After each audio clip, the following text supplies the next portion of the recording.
بسم اللہ الرحمن الرحیم۔ السلام علیکم۔ امید ہے کہ آپ سب خیریت سے ہوں گے۔ ایک روایت میں ہے کہ علامات قیامت میں سے ایک علامت یاجوج اور ماجوج کا برآمد ہونا بھی ہے۔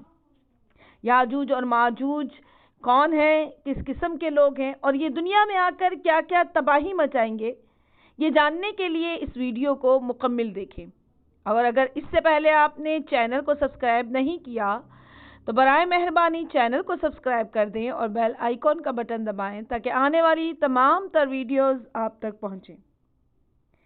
جب اللہ نے جناب ذوالقرنین علیہ السلام کو زمین پر تبلیغ کا حکم دیا تو آپ کو حکم ملا کہ آپ مغرب اور مشرق تک جائیں اور ہر جگہ جا کر دین اسلام کی تبلیغ کریں۔ حضرت ذوالقرنین علیہ السلام نے مشرق کا جب سفر اختیار کیا تو وہ ایک ایسی جگہ پہنچے جو مقام و منزل یاجوج و ماجوج کے قریب تھی۔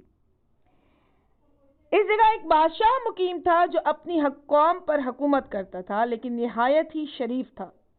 جب اسے آپ کے وہاں پہنچنے کی اطلاع ملی تو وہ فوراً لشکر تیار کر ان کے استقبال کے لیے نکلا اور تحفے تحائف بھی ہمراہ لیے منزل سے آگے بڑھ کر حضرت ذوالقرنین علیہ السلام سے ملا اور ان کے دین کی فوراً دعوت قبول کر لی اور شریعت خداوندی پر فوراً ایمان لایا۔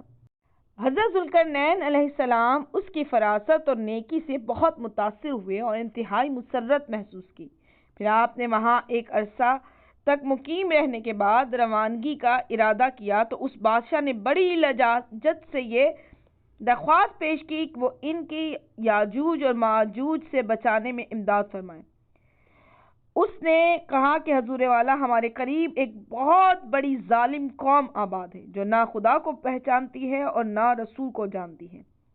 یہ لوگ انسانی شکل میں ہیں، ان میں عورت و مرد ہوتے ہیں۔ بروایت روضۃ الصفا یہ 3 قسم کی مخلوق ہیں۔ ایک وہ جن کا قد 120 گز لمبا اور عرض اس کے قریب ہے، اور دوسری وہ ہیں جن کا قد 120 گز لمبا اور عرض بھی اس کے مساوی، اور تیسرے وہ ہیں جن کا قد 1 سے 4 تک لمبا ہے۔ اس صنف آخر کے کان اتنے بڑے ہوتے ہیں کہ وہ ایک کو اوڑھتے ہیں اور ایک کو بچھاتے ہیں۔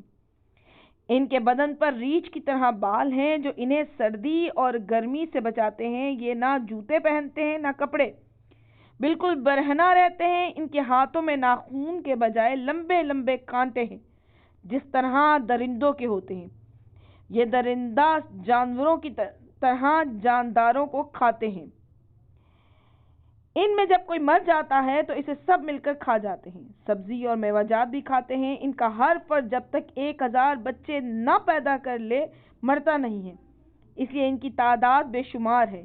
یہ چلتے پھرتے راستوں میں جفتی کھا لیتے ہیں اور جانوروں کی طرح زندگی بسر کرتے ہیں۔ ان کی غذا دانہ، خرنوب اور مچھلی ہے۔ جب وہاں بارش ہوتی ہے تو مچھلیاں برستی ہیں۔ جب کبھی بارش میں تاخیر ہو تو بھوک کی وجہ سے ان کے غول اپنے ملک سے باہر نکل پڑتے ہیں، اور جہاں کہیں باغات اور میوہ جات اور ذرات پاتے ہیں کھا جاتے ہیں، اور جس جگہ پہنچ جاتے ہیں ٹڈی دل کی طرح تباہی مچا دیتے ہیں۔ یہ جب شہر میں آتے ہیں ان کے جسم سے اتنی بو آتی ہے کہ کوئی انسان برداشت نہیں کر سکتا۔ ان کی آوازیں اتنی بلند ہیں کہ میلوں سے سننے والا بہرا ہو جاتا ہے۔ جب یہ اپنے علاقے سے نکلتے ہیں تو ان کے شور کی وجہ سے لوگ یہ سمجھ لیتے ہیں کہ یہ بلائیں آ رہی ہیں، چنانچہ سب انسان گھروں کو اور جانور جنگلوں کو چھوڑ کر بھاگ جاتے ہیں اور یہ سب کچھ تباہ و برباد کر کے واپس چلے جاتے ہیں۔ ان کی طاقت کا اسی سے اندازہ لگایا جا سکتا ہے کہ ہاتھی اور گینڈا ان کے مقابلے میں کوئی حیثیت نہیں رکھتے۔ اس کے بعد اس بادشاہ نے کہا کہ اے حضور والا، استدعا یہ ہے کہ آپ ان کی طرف سے آنے کا راستہ بند کر دیجیے، اور اس کی صورت صرف یہ ہے کہ 2 پہاڑوں کے درمیان ایک ایسا بلند بند بنا دیا جائے کہ راستہ بند ہو جائے۔ اس منصوبے میں جو کچھ خرچ ہوگا ہم چندہ کر کے لگائیں گے۔ حضرت ذوالقرنین علیہ السلام نے ساری داستان سننے کے بعد فرمایا کہ میرے پروردگار نے خرچ کی جو قدرت مجھے دے رکھی ہے وہ تمہارے چندے سے کہیں بہتر ہے۔ مال کی ضرورت نہیں، تم مجھے فقط قوت سے مدد دو تو میں تمہارے اور ان کے درمیان ایک روک بنا دوں۔ تم مجھے لوہے کی سلیں لا دو۔ انہوں نے کہا کہ اس میں جس قدر لوہا لگے گا ہم اتنا لوہا کہاں سے فراہم کر سکتے ہیں، پھر کس طرح کاٹ سکتے ہیں؟ حضرت ذوالقرنین علیہ السلام نے کہا میں تمہیں لوہے اور تانبے کی کان بتاتا ہوں، وہاں سے لوہا اور تانبا کاٹ کر لاؤ۔ ان لوگوں نے کہا کہ کان تو مل جائے گی لیکن اسے کاٹیں گی کیسے؟ انہوں نے کہا ایک اور کان بتائی جس سے ساموریا ساہون کہتے ہیں، یہ سفید قسم کی دھات تھی، اس کے اوزار تیار کرائے۔ اس کا اثر یہ تھا کہ جس لوہے یا تانبے پر یہ اوزار لگتے تھے وہ پگھل جاتا تھا۔ چنانچہ لوہے کے بڑے بڑے تختے تیار کرائے گئے اور انہی سے ایک بہت بڑی دیوار بنائی گئی، یہاں تک کہ جب دونوں کنگروں کے درمیان دیوار کو بلند کر کے ان کو برابر کر دیا تو حکم دیا کہ اس کے گرد آگ لگاؤ، دھونکو، یہاں تک کہ جب اس کو دھونکتے دھونکتے لال انگارہ بنا دیا تو کہا اب ہم کو تانبا دو کہ اس کو پگھلا کر اس دیوار پر انڈیل دیں۔ غرض یہ کہ وہ ایسی اونچی مضبوط دیوار بنی کہ نہ تو یاجوج ماجوج اس پر چڑھ سکتے تھے اور نہ اس میں نقب ہی لگا سکتے تھے۔